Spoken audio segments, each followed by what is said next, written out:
అంటే స్వామి సేవలో తరించాల్సినటువంటి ఉద్యోగస్తులు చంద్రబాబు గారి సేవలో మునిగినప్పుడు చంద్రబాబు గారు చేసినటువంటి తప్పిదానికి ఆయనకు శిక్ష పడాలి.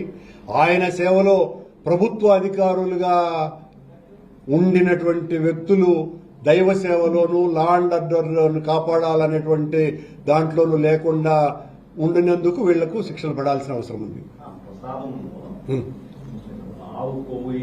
అవును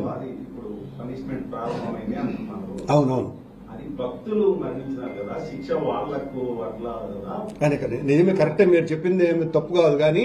కానీ చంద్రబాబు గారు చేస్తున్నటువంటి తప్పిదాలు ఏవైతే ఉన్నాయో అది ఎత్తి చూపటం. భగవంతుని లీలలు ఒక రకంగా ఉండవు, ఈ రకంగా అది చూపబడ్డది. చంద్రబాబు తప్పిదాల వలనే ఇలాంటివి. చంద్రబాబు గతంలో కూడా ఈ తప్పిదాలు చేసినాడు కాబట్టి కదా గోదావరి పుష్కరాలలో 30 మందికి పైగా చనిపోయినారు.